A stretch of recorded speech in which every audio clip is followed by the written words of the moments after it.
Welcome to the Close the Chapter podcast. I am Kristen Boyce, a licensed marriage and family therapist with a private practice, Pathways to Healing Counseling. Through conversations, education, strategies, and shared stories, we will be closing the chapter on all the thoughts, feelings, people, and circumstances that don't serve you anymore and open the door to possibilities and the real you. You won't want to miss an episode, so be sure to subscribe. Welcome to this week's Close the Chapter podcast. I am so glad you're here for this important conversation. When we think of a panic attack, when we think of anxiety, depression, trauma, my guest today has a theory that everything leads back to grief and loss, that all roads lead back to some sort of grief and loss. And I agree. And we really dive into how to work through it and talk about the Elizabeth Kubler-Ross's 5 stages of grief and how she disagrees with that. We talk about resentment and anger and working through releasing resentment and anger and regret. So if you've dealt with grief, which is every single person listening, we all have dealt with grief and loss, whether it's divorce, losing a loved one of any kind of a transition you might have had in your life, a job loss, pet loss. There's so many losses we all experience. We talked about sexual abuse and how that impacts your feelings of safety and security, and that's a loss. And it was a really powerful conversation that I hope everybody can hear, because if you have walked through the pain and the gut-wrenching gut punch it is to walk through loss, it's important we have safe places and spaces to process it. So send this to someone else that you want to be able to talk about grief and loss with more, that you want to cultivate a deeper connection with. And maybe you're going to find it helpful for yourself and someone else. So let me tell you about the guest today. Debbie Jenkins Frankel is a licensed marriage and family therapist, is grief-informed psychotherapist with over 30 years of clinical experience. She specializes in helping individuals, couples, and families navigate a wide range of losses, life transitions, whether sudden or anticipated. While a significant portion of her professional work is dedicated to training and consulting with other therapists in grief and loss, Debbie devotes half of her practice to providing direct care to clients. Over the years, she has supported thousands of grievers on their unique paths to healing and growth. She also shares her own journey with loss and how that has impacted her life and really has led her on this path that she's on today. I hope you get so much out of this conversation. Grab a paper and a pen. I've said that for the last couple episodes because they're so deep and rich with so much information that you might want to listen to it multiple times. I recommend working on your own timeline that we talk about. I use it with clients. Almost every single client, we do a timeline. I highly recommend doing your own timeline. We'll talk more about that in this episode. So listen to the whole episode. And I recommend implementing some of the suggestions that Debbie shared. Without further ado, here is our conversation. Welcome to this week's Close the Chapter podcast. This is a topic that no one escapes. Not a single soul on the planet will escape grief. It's something we will all face. We will all deal with on a regular basis, depending on what you're going through in your life. And it's something I am passionate about talking about. And my guest today, this is the foundation of what she thinks is right, is really the driver underneath so many ways we feel and maybe in our lives. So Debbie Frankel, welcome to the Close the Chapter podcast. Thank you so much for the invitation. I am very, very honored. I'm very honored to be here with you. I feel like we're kindred spirits, and this conversation is so meant to be. And our audience listening today, thank you for showing up and opening your heart up to this topic that I am convinced has impacted you on some level. How did you get started with you really being pulled towards grief and this being your life's work? I have been a griever since I was 7. I actually went to grad school. My first career was actually as a special ed teacher. And I would have consciously told you that the reason why I did that is because I didn't get to be able to help my sister who died at 4 days old. When I was 7, my parents had a third child, and her name was Jennifer. I never met her. Actually, even my mom said that I was cesarean. My mom was exposed to rubella in the mid-60s. And so my parents were really good to my brother and I when they came home. My brother was only an infant. And the explanation was she would have been multiply handicapped. She would have been blind and deaf, and you wouldn't have wanted the doctor. It was better that the doctor couldn't save her. I have to tell you, I was mad at that doctor for years as a kid because I interpreted that as, well, but there was a chance all 7-year-old of me would have gone ahead and helped out. And it was no coincidence that my hero became Helen Keller and Annie Sullivan. Yeah. Yes. And then I became a special ed teacher, my first career, working with really what we called severely emotionally disturbed autistic kids who were nonverbal. And I burned out after 4 years. I lived, ate, and breathed autism. And because I wasn't addressing all the grief that was underneath what was fueling that. And I have to say, actually, so that was from 1980 to 1984. We weren't also looking at the grief of the parents of special ed kids at all. It was only a few years into a change in the perspective of what caused autism. I remember talking to a mom who had been blamed over and over again for her daughter being so rejecting was because she was this cold mother, which was the thinking in the 70s. And so there's grief everywhere.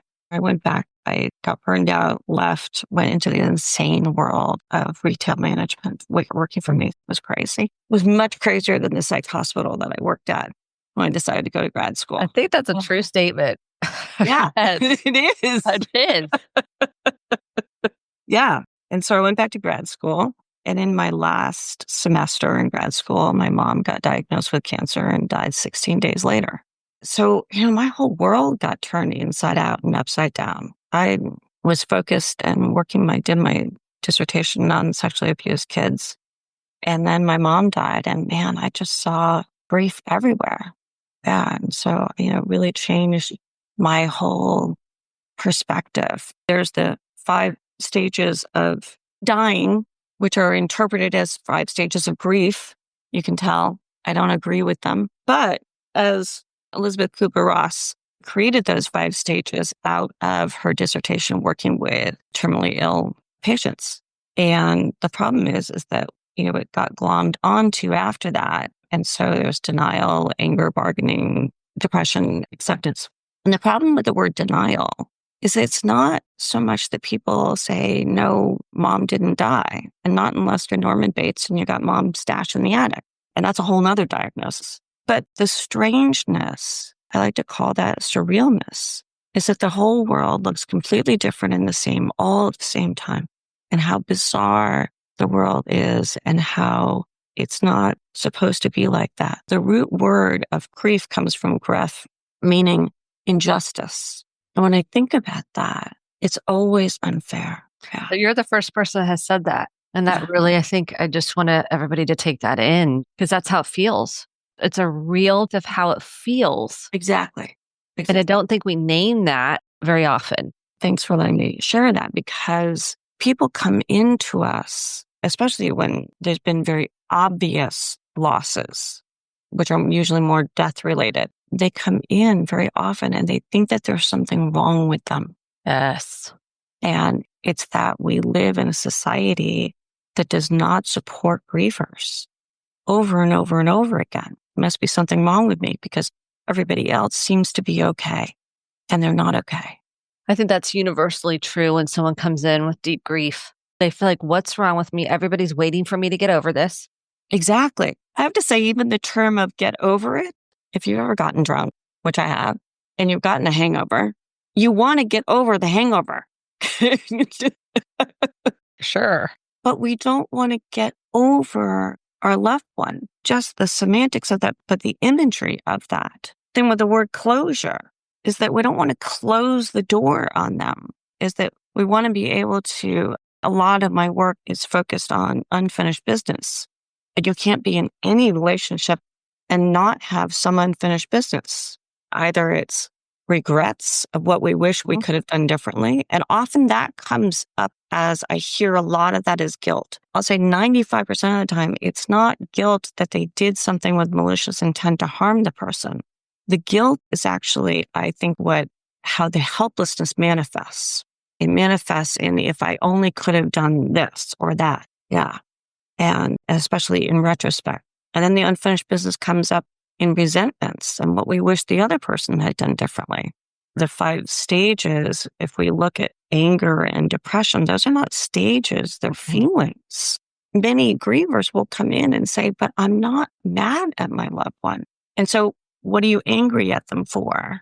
We're not going to get really very far. But if we ask, what do you wish they had done differently? Well, that opens up a whole area to be able to explore. And for them to be able to say, I wish that they had taken better care of themselves. Sometimes the I wishes go back to regrets. Sometimes the wishes, I wish that I had treated them better. Sometimes the regrets are wishing that they had left earlier and wishing that they had taken better care of themselves. And then the third area that I'm always listening for is what I like to sometimes call the parade in the middle of the street. Is the regrets is my side, the resentments is the other person's side. But the stuff in the middle is the middle of the street is the parade. And some relationships have an awesome, big, huge parade for a long time. Some relationships have parades here and there, and some have a little fizzle of a parade. But we have all 3 components in our relationships. And to be able to help people even just identify and look at the whole relationship. Sometimes I like to look at that as kind of map out the good, the bad, the ugly, and the lovely. Yes. This is so good. I was taking notes. So anybody listening, feel free to take notes or re-listen to parts of this because it's so good. I am curious because I was perusing your website and you had so much good information on it. And one of the things that stuck out to me is someone comes in for panic attacks, or maybe someone listening is like, I am experiencing panic attacks. And you list kind of, if you've got this, maybe it's grief. Right. And your thesis really is about everything really goes back to grief. Most everything goes back to grief. You know what? Even psychosis. When I was in grad school and after my mom died, and I was working at a psych hospital on a lock psych unit. In fact, I met my husband on a lock psych unit. We both had keys. I worked the day shift. He worked the evening shift. I love that. 33 years later, we still pretty much almost have the same hours. But I loved working on that unit. I was in that hospital for 15 years. I escaped long. Actually, my husband escaped long before I did. But I remember a woman that had come in, I think she was in her mid-70s, and she thought she was delusional, and she thought that she was 4 years old. And she had had a few psych breaks throughout her lifetime. And I was able to find one of her brothers who was still alive to give me a history for the biopsychosocial. And I did this interview in the late 80s. And so he had said in the mid-20s, I think it was, when his sister turned 5, about that time, their mom died. And she had 4 brothers, and she was the only girl. And what was unfortunately too common at that time is kids would be then placed in orphanages. And so all the boys got placed in one orphanage and she got placed in another one.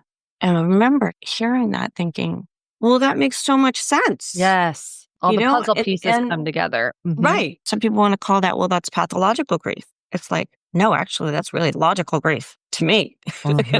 Is why wouldn't you want to be 4? And during those breaks that she had had previously throughout her life, as it always happened after a significant loss. When it happened, it didn't happen all the time, but when it did, there had been a significant loss. And so there's grief under everything. There's always loss that fuels the reason why people come to see us under the panic attacks. It's not unusual for fear and panic to be primary psychological symptoms of grief, of all of a sudden the world is completely different. And the fear initially is, how the hell am I going to get through this? What am I going to do? How am I going to get my kids through this? What's going to happen? I don't think people think of it like that. I think to us, it's not radical, but for a lot of people, it is. And we can look at sexual abuse. That's a lot of grief. Adoption. Yes, I mean, look at loss of safety, loss of trust. I remember at the hospital, again, this was years and years ago, a kid who came in who had been suicidal, who I think was 7 or 8 years old. Thick Coke bottle glasses, dark hair, mom and dad, very, very light skin, dad, red hair with freckles, younger brother, red hair, freckles. And this kid kept feeling like he didn't belong and had become suicidal. And we were all able to work with the family, and the family had disclosed to the psychiatrist as, yes, they had adopted him, but they didn't want to tell him because they were trying to protect him. Oh my gosh, there's so much secrecy that starts from the intention of, I just didn't want to hurt you. I just want to protect you. And it does the complete opposite. I work with a lot of families with suicide loss, and that's a huge question of, do we tell them? What do we tell them? And I will always talk about, there will never, ever, ever, ever be a right enough time or the right way. The problem is if you don't tell them, which does not mean that you have to give them details, but if you don't tell them when they figure it out, because it's not if, at some point they will figure it out. If they haven't already, then they incur a whole other loss, which is a loss of trust in you as the adult. And there's also a loss of trust that in their own intuition, because they knew, but everybody around was saying no. I remember a kid saying, I just think my dad isn't telling me something. And when I asked, what do you think that is? Because it's not our job as therapists to then say, oh, well, let me tell you. When I asked him, he had a whole other scenario that was just horrific, just as horrific. Somebody came in and murdered his mom, and which wasn't true, but she had killed herself. And dad was just trying to protect them. And I have to say, when that kid found out, because somebody else in the extended family ended up telling him, dad did the best thing. It was so heartbreaking for dad. This was the second most horrible thing that he had to deal with. The first was her death. And he said, Uncle Charlie is right. And I'm so sorry. And I was just trying to protect you. And that's that repair. So much of unfinished business is not acknowledged and internally repaired. And so we're left waiting. We're left unfinished. I love the term that you're using, unfinished business. I think that's a powerful thread. Yeah. When self-evaluation. How does somebody get to the unfinished business when they're looking at grief? Like, how do they discover what is my unfinished business? I actually have to say, we do a lot of timelines at our center. I love a timeline. Isn't a timeline great? I love a timeline. I have loved them forever. Yes. I'm so glad to hear that. So many timelines. I'm like, we can do a timeline on this and a timeline on that. I try to narrow it down, but a general timeline is so powerful. Absolutely. Because just look at visually, okay, is that we just start with a really complicated tool like this. Put a line across it. If you can't see, it's just a line across a page of paper. Okay. And so we're going to start that as a timeline. And visually, it helps people be able to start creating the story. And visually, they take it in differently. I mean, I've had many people who we've done this. I remember one woman, as we were doing her timeline of all the different losses and changes and transitions, negative and positive. And I remember her looking at it at some point and saying, oh my God, no wonder I started drinking when I was 13. Because all of a sudden it made sense. It was like, whoa, this was going on and this was going on while this was going on. Yeah. It's powerful. Yeah. We do a lot of that. I just have to say, I have the most awesome team right now. They are all grief informed now and trauma based, and we do a lot of traumatic grief. So they're just amazing. So what we're listening for is, as people are telling their story, one of the questions that we'll ask is, did you have anyone to talk to about that at that time? How significant of impact that had on you at that time? Can you draw a line how great or how devastating that loss was? You get projected into the line. It's very projective assessment. Actually, it's an assessment that we do for everybody that comes in here. no matter what the reason is, that here, let's look at your whole history of dealing with hard stuff and how isolated have you been. It paints a picture for the client and for the therapist to really get a landscape. Yes. And I have to say, most of my clients are like, okay, I'm going to do this for you. They don't like I to. say, okay. A lot of people now don't like to. What's the purpose? Why are we doing this? I do not give it to them for homework. First of all, nobody will do it, or they'll do it in the parking lot on the way in right before the next session, or they'll forget it at home. Or if we're online, if I'm online, then we use a whiteboard that each of us can add to. I like doing it in session because we don't like feeling uncomfortable. So we want to rush through that shit. So it's like, well, you know what? Hold on. Oh, can you just back up? Can we go this part of the line? Or somebody will say something. I remember somebody years ago came in and said, I can't remember. I would get her timeline out each time. And I can't remember. Did I tell you about when I was kidnapped? I was like, no, I do not think that we have that on this line. Oh, hold on. Where would that be on that line? Because it's also, there is so much validation and verification of, see, that really did happen. And we can see it progress. We can see relationships progress from sometimes it was really amazing. And then there was this dip where there were a lot of instances of loss of safety, loss of disconnection. With estrangement is, oh my gosh, there's so much grief in estrangement. And estrangement is not, oh my gosh, I work on a continuum. Dr. Christina Sharp had done a study called You're Not Welcome Here, a grounded theory of family distancing. She wrote these 8 components about estrangement. And so we see it in communication quality, in the depth and the meaningfulness of interactions between the parties. We see it in the quantity, the frequency of interactions regulated, going from regular contact to complete cessation. We see it in physical distance. I've worked with families where a part of the family has had to physically move away, specifically because the toxicity in the family. Then you look at presence or absence of emotion. That's that degree to which the emotions are suppressed or expressed. Then her 5th one is positive or negative affect. What's the prevailing emotional tone? And the 6th one is the reconciliation or the desire to be a family. And that's that inclination or disinclination to, I'm not really motivated to really mend the relationship, or I want to do everything that I can. The 7th one is role reciprocity, which is the extent to which those family roles and expectations are fulfilled or neglected. And then the last one is legal action. Sometimes it gets to the point where there's a name change or a will has been read and somebody got cut off in the will.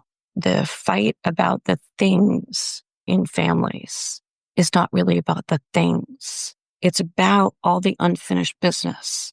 It's about the who got what and who was owed what and who's more important and who got most loved. And it's the contest that gets acted out over and over and over again. I think that is huge for people to understand. It's not about the stuff. Right. Even it's underneath that, it's about the unfinished business. Yes, exactly.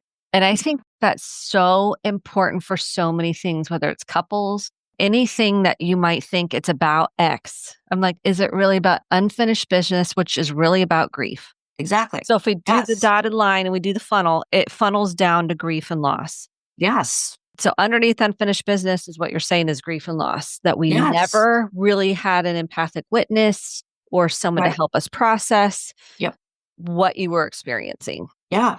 And so when someone comes in for anxiety, depression, trauma, panic attacks, transitions, we're really trying to get to processing that grief and those emotions underneath it. Exactly. And what I like to think of as the processing is what I refer to as this internal repair that we have to do.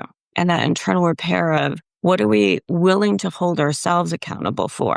What needs to be acknowledged of the resentment, of the hurt that we attempted, that we may have tried to get the other person to understand. And we were met basically with the message of, I don't know why you think this is a big deal. This isn't a big deal. And the problem is as we get older, we start telling ourselves, I don't know why I'm making such a big deal out of this. And then we hear it from other people. You know what? You just got to move on. You just got to let that go. It's like, yeah, but nobody tells you how to let that go. Yes. Yeah. Because you have to recognize first what I like to call and add a release statement. And that's for each of those major transgressions.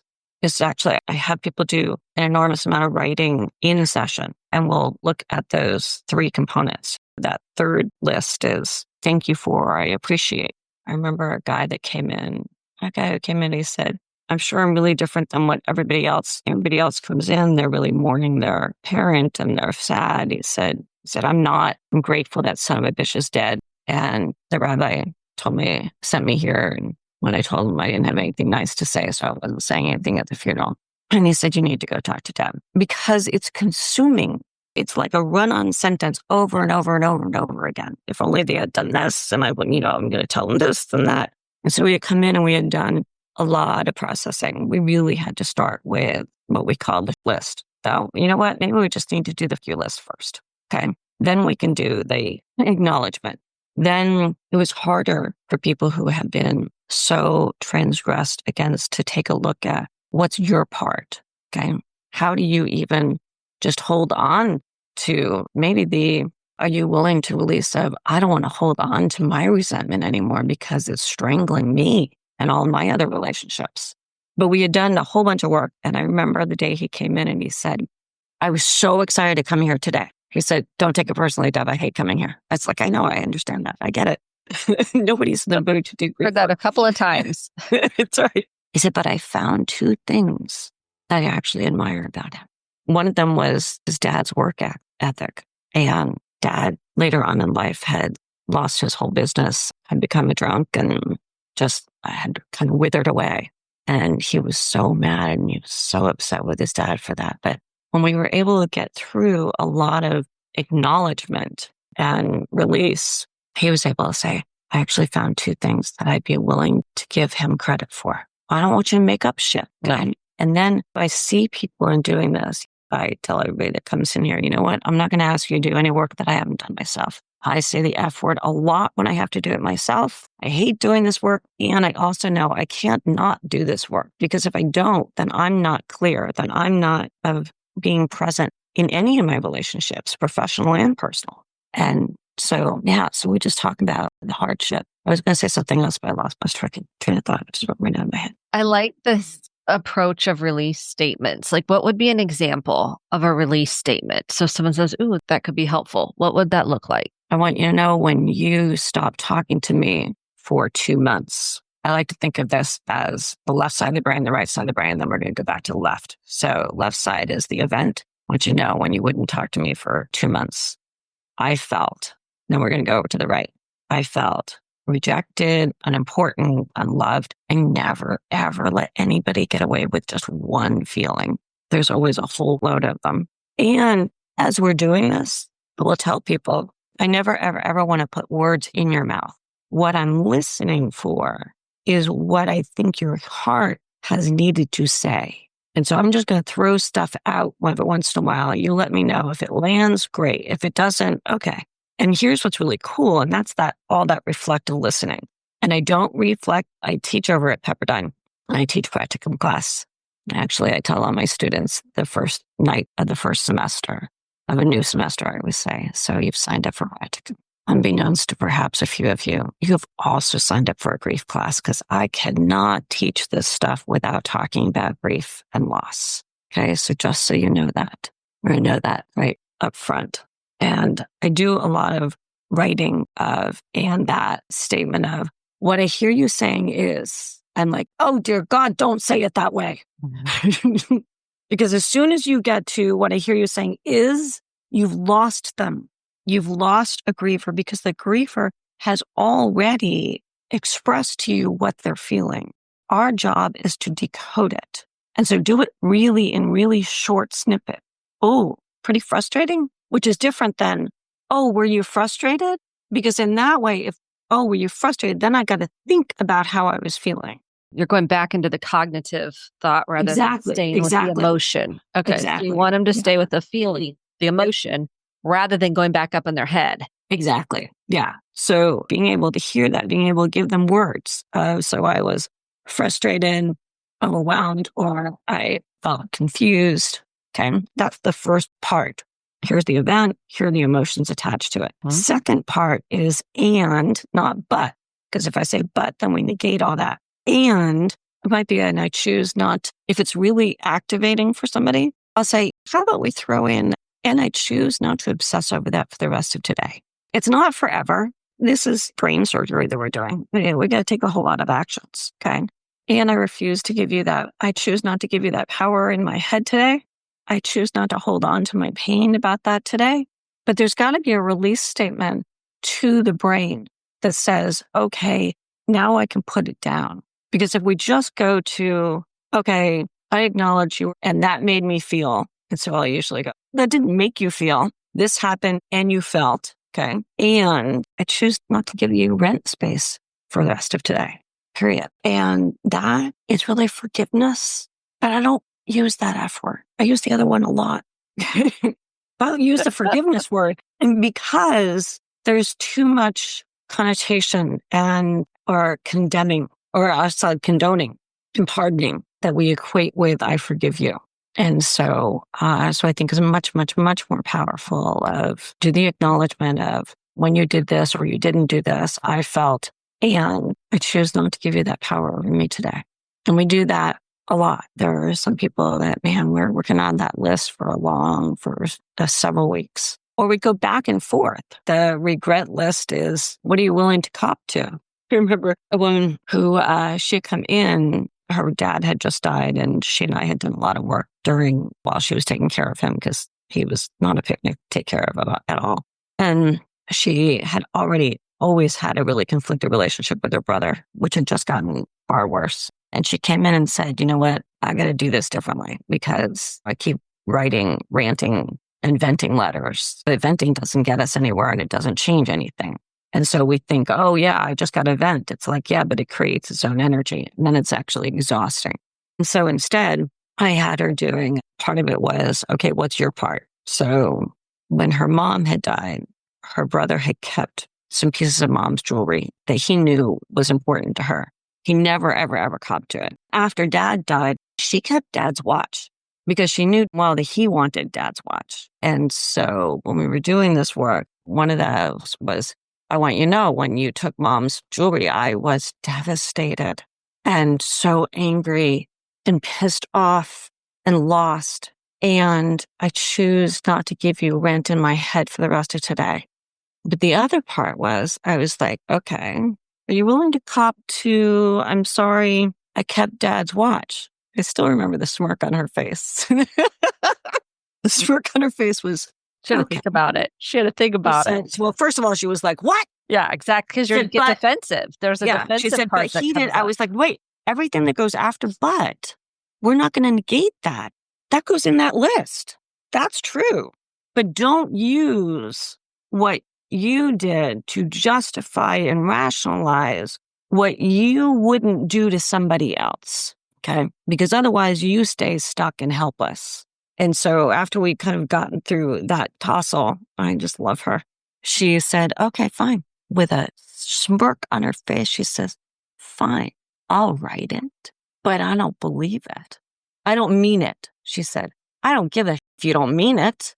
Just write it.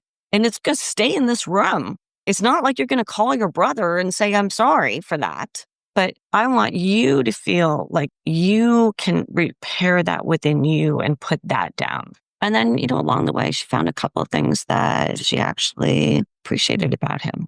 And I have to say, true story, and she's very funny. She's kept in touch with me over the years. She's always like, all the right details. And, it's like, I know. You can give my name. I know. I'm not going to. But true story is that she and her brother actually ended up reconciling for about a year or two. And in fact, actually, when they first got together, he was doing stupid and she didn't have, I like to think of it as reducing the voltage. Let's see if we can reduce the voltage so that you're not reacting viscerally anymore. And so he did a couple of things and she was like, really? Please. And there, to the point where she said his wife looked at him in front of her and said, I don't know what your sister's done, but she's different. And you should do what she's done because she's a lot more grounded. I talk about, it's such a subtle shift, but it's such a significant shift. Oh, it is. Yeah. I know every time that I've done this work, I'm always surprised. I didn't realize that was so exhausting. I didn't realize that was taking up so much space inside me. Yeah. It's the truth. It is absolutely the truth. I could talk to you all day. I just love this so much. Well, thank you so much I'm so glad you're here. Okay. I always ask each guest because I love books and I can see you do too. Because I'm like, I see your books back there. So, what has been, and this is just on the fly, the most impactful book, if you could narrow down maybe to one or two that you've read? And it doesn't have to be about grief necessarily, but if that's something that has spoken to your soul, what would those books be? Irvin Yalom. Oh, yes. I love Irvin Yalom. I love him. Love him. So I knew you were going to ask this question because, I've been doing homework on you. So I just recently finished his Hour of the Heart, which is really his last book. He has dementia and one of his sons, Ben, wrote it with him. And it's all stories. He had gotten to the point where he could not hold on to people's details for longer than an hour. And so he then offer consultations, 1 hour consultation. And so, and of course, this is a whole series of stories about those consultations. And it's just beautiful. I remember when he came out with The Gifted Therapy. Yes, it's one of my favorite books. Yes. I remember reading that going, if Irvin Yalom, the god of group psychotherapy, is saying it's okay to be self-disclosive as long as you know why, as long as it's helping the relationship, then, okay, I can be real. I don't have to be a blank slate. Yes. So I love Hour of the Heart. And that's a really, really great one. I also love, there's a 2-part in this, Superhero Grief. And so this is edited by Jill Harrington and Robert Niemeyer. It's called The Transformative Power of Loss. I love, love, love this book. I'm trying to think of how many chapters there are in here. There's like 41 chapters. They're all stories of superheroes and grief concepts.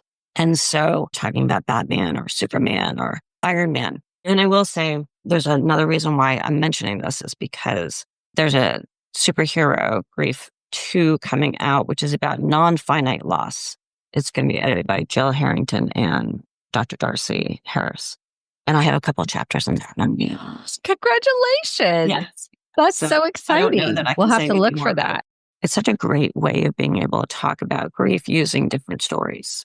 Yeah. Storytelling is what resonates for people. Right. I mean, that's truly what we love to hear because that's what we can relate to.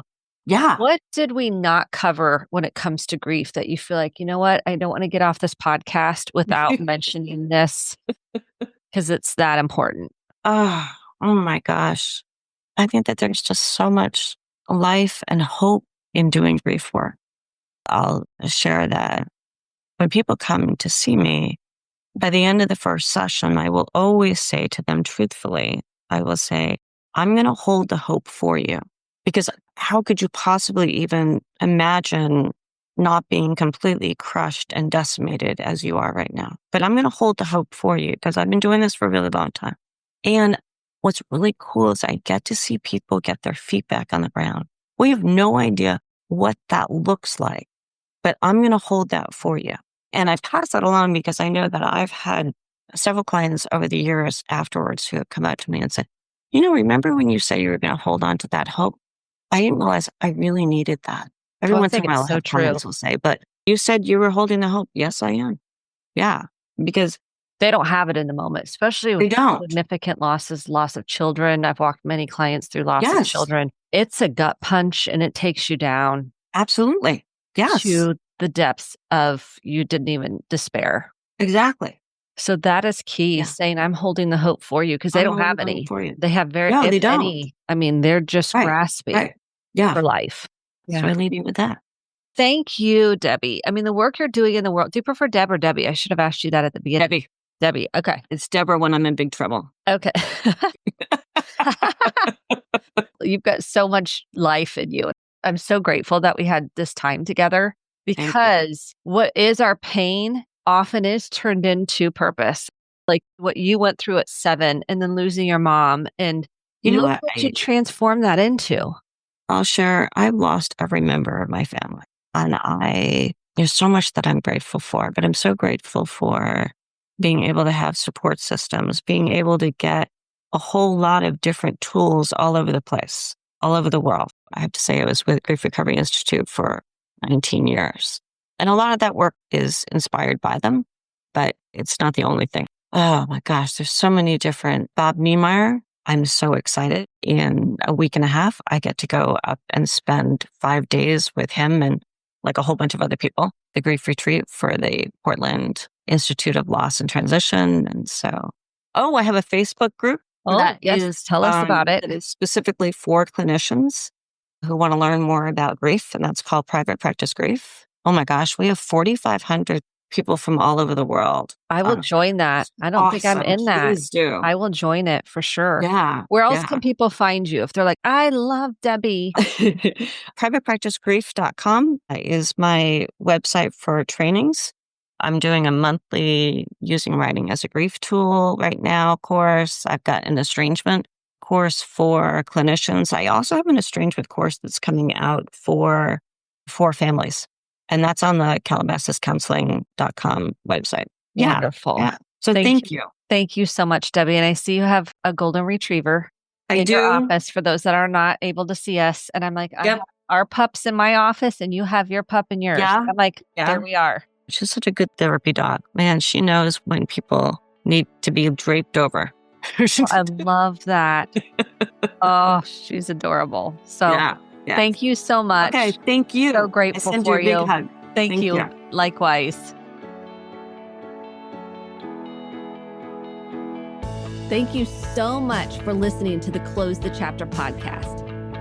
My hope is that you took home some actionable steps along with motivation, inspiration, and hope for making sustainable change in your life. If you enjoyed this episode, click the subscribe button to be sure to get the updated episodes every week and share with a friend or a family member. For more information about how to get connected, visit Kristen, Kristen, Boyce, BOICE.com. Thanks and have a great day.